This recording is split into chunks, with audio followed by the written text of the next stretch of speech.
भविष्य ज्ञान के प्रिय दर्शकों, आपका स्वागत है। आज हम बात करेंगे ऐसे 7 पवित्र पौधों की जो केवल पेड़ पौधे नहीं हैं, बल्कि ये 7 ऐसे जीवित स्वरूप हैं जिनके भीतर लक्ष्मी, कुबेर और विष्णु की ऊर्जा एक साथ विद्यमान रहती है। धार्मिक ग्रंथों में कहा गया है, यत्र वनस्पतयो देवा तत्र धनम तत्र लक्ष्मी, अर्थात जहां शुभ पौधे निवास करते हैं वहां देवता और धन दोनों का वास होता है। हर पौधा अपनी विशेष तरंग लेकर आता है, कोई स्थिरता देता है, कोई आकर्षण, कोई सुरक्षा। इन 7 पौधों का यदि श्रद्धा और नियम पूर्वक प्रयोग किया जाए तो व्यक्ति का भाग्य, धन और जीवन तीनों उन्नति की ओर अग्रसर हो जाते हैं। आइए भविष्य ज्ञान के इस आध्यात्मिक पथ पर बढ़ते हैं और जानते हैं 7 धन प्राप्ति पौधों के नाम और उनके रहस्यमय प्रयोग। लेकिन उससे पहले वीडियो को लाइक कीजिए, हमारे चैनल भविष्य ज्ञान को सब्सक्राइब कर लीजिए और सच्चे दिल से कमेंट बॉक्स में लिखिए जय माता लक्ष्मी। पहला पौधा तुलसी। तुलसी माता को लक्ष्मी जी का ही स्वरूप माना गया है। विष्णु पुराण और पद्म पुराण में तुलसी की महिमा का विस्तृत वर्णन है। कहा गया है कि जिस घर में तुलसी माता का वास होता है वहां कभी दरिद्रता नहीं आती। प्रत्येक संध्या को तुलसी माता के समक्ष घी का दीपक जलाएं। ऐसा करने से घर की नकारात्मकता समाप्त होती है और लक्ष्मी जी का आगमन होता है। शुक्रवार को लक्ष्मी पूजन में तुलसी के पत्ते अर्पित करें। इससे धन स्थायी बनता है और सुख समृद्धि बढ़ती है। तुलसी की जड़ से बनी माला धारण करने से शरीर में सात्विक ऊर्जा बढ़ती है और निर्णय शक्ति मजबूत होती है। सप्ताह में एक बार तुलसी के पत्ते जल में डालकर पूरे घर में छिड़काव करें। इससे दरिद्रता का नाश होता है और सौभाग्य का प्रवेश होता है। दूसरा पौधा मनी प्लांट। यह पौधा अपनी हरी लहराती बेल के कारण धन आकर्षण का प्रतीक माना गया है। यह पौधा जिस दिशा में फैलता है उस दिशा के ग्रह सक्रिय हो जाते हैं। वास्तुशास्त्र कहता है कि यह पौधा कुबेर की दिशा यानी उत्तर दिशा में सबसे प्रभावी होता है। मनी प्लांट को घर या कार्यालय की उत्तर दिशा में रखें। इससे धन का प्रवाह बना रहता है। गुरु के दिन यदि इस पौधे को जल सहित स्थापित किया जाए तो यह तेजी से बढ़ता है और घर में खर्चों पर नियंत्रण करता है। यदि कोई पत्ता पीला या सूख जाए तो तुरंत हटा दें। सूखे पत्ते धन रुकावट का कारण बनते हैं। मिट्टी में न लगाकर यदि इसे स्वच्छ जल में रखा जाए तो इसका प्रभाव और बढ़ता है। तीसरा पौधा कमल। कमल को स्वयं माता लक्ष्मी का आसन कहा गया है। कमल की जड़, फूल और बीज तीनों ही धन वृद्धि के साधक हैं। जहां कमल की ऊर्जा होती है वहां दरिद्रता टिक नहीं सकती। शुक्रवार के दिन लक्ष्मी पूजन में लाल कमल का फूल अर्पित करें। यह माता को अत्यंत प्रिय होता है। कमल गट्टा की माला से श्रीं ह्रीं श्रीं महालक्ष्म्यै नमः मंत्र का 108 बार जाप करें। यह आर्थिक उन्नति का सिद्ध प्रयोग है। 7 कमल बीज लाल कपड़े में बांधकर तिजोरी में रखें। इससे धन स्थायी रहता है।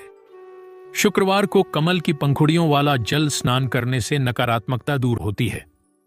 चौथा पौधा बेल। बेल वृक्ष त्रिदेवों में से शिवजी को अत्यंत प्रिय है।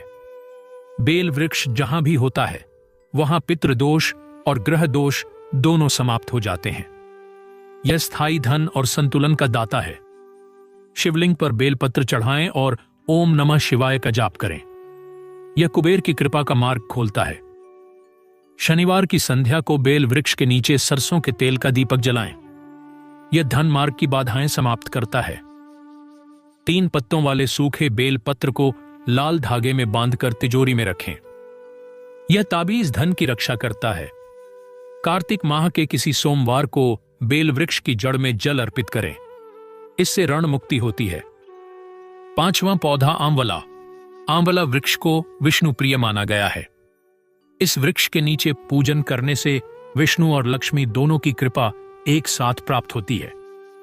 आंवला एकादशी का महत्व इसी कारण सर्वोच्च है। इस दिन आंवला वृक्ष के नीचे दीपक जलाकर पूजन करें। यह धन वृद्धि का श्रेष्ठ उपाय है। सूखा आंवला फल लाल कपड़े में बांधकर तिजोरी में रखें। इससे धन का ठहराव होता है। प्रतिदिन आंवला वृक्ष की 7 परिक्रमा करने से धन लाभ के योग बढ़ते हैं। पूर्णिमा के दिन आंवला फल दान करने से पितृ कृपा मिलती है और धन मार्ग खुलता है। छठा पौधा पीपल। पीपल वृक्ष को त्रिदेवों का निवास कहा गया है। इस वृक्ष की छाया में ब्रह्मा, विष्णु और महेश तीनों का वास होता है। जहां यह वृक्ष फलता फूलता है वहां धन और पुण्य दोनों बढ़ते हैं। शनिवार की शाम पीपल वृक्ष के नीचे सरसों तेल का दीपक जलाएं। यह शनि दोष से मुक्ति देता है और आय बढ़ाता है। पीपल के 3 पत्तों को गंगाजल में धोकर सुखाएं और तिजोरी में रखें। यह धन को स्थिर रखता है। प्रत्येक गुरुवार पीपल वृक्ष को जल अर्पण करें। इससे गृहस्थ जीवन में आर्थिक संतुलन बना रहता है। रविवार को 11 परिक्रमा करने से अटका हुआ धन प्राप्त होता है। 7वां पौधा केले का वृक्ष। केले के वृक्ष को विष्णु और लक्ष्मी दोनों का संयुक्त निवास माना गया है। हर शुभ कार्य में केला पत्ता अनिवार्य रूप से प्रयोग होता है, क्योंकि यह धन, सम्मान और संतान सुख का प्रतीक है। प्रत्येक गुरुवार केले के वृक्ष की जड़ में जल अर्पित करें और हल्दी चढ़ाएं। इससे लक्ष्मी कृपा बढ़ती है। यदि लगातार धन की हानि हो रही हो तो पीले वस्त्र में केले की जड़ बांधकर तिजोरी में रखें। यह आर्थिक हानि को रोकता है। गुरुवार के दिन केले के पत्ते पर भोजन करने से बृहस्पति ग्रह मजबूत होता है और धन लाभ के योग बनते हैं। इसे सूखने न दें। यदि केला फल देने लगे तो उसका फल गरीबों में बांटें। यह पुण्य बढ़ाता है और नए अवसर देता है। दोस्तों, आइए जानते हैं धन प्राप्ति पौधों से जुड़ी क्या क्या सावधानियां रखनी चाहिए। 1. किसी भी पौधे को अपवित्र स्थान पर न रखें। 2. सूखे पत्ते तुरंत हटा दें। 3. पौधों के पास झूठे बर्तन या गंदगी न रखें। 4. हर पौधे के पास दीपक जलाना शुभ माना गया है। 5. पौधों को स्नेह और सम्मान से सींचें, तभी वे फलदायी होते हैं। भविष्य ज्ञान के प्रिय दर्शकों, ये 7 पौधे केवल हरियाली नहीं हैं, ये प्रकृति के ऐसे जीवित स्तंभ हैं जो ऊर्जा, आशीर्वाद और सौभाग्य का संगम है। तुलसी धर्म देती है, मनी प्लांट आकर्षण, कमल लक्ष्मी का आगमन, बेल स्थायित्व, आंवला पुण्य, पीपल संतुलन और केला सम्मान देता है। इन 7 का संग जीवन में 7 प्रकार की समृद्धि लाता है। जो व्यक्ति श्रद्धा से इन पौधों का पालन करता है, उसके घर में लक्ष्मी जी का वास स्थायी हो जाता है। धन की धारा बनी रहती है और दरिद्रता सदा के लिए समाप्त हो जाती है। इन पौधों की पूजा केवल धार्मिक नहीं, बल्कि ऊर्जा के स्तर पर भी गहराई रखती है। इनके माध्यम से हम प्रकृति की उस अदृश्य शक्ति से जुड़ते हैं जो हमारे जीवन को संपन्न, संतुलित और सुखी बनाती है।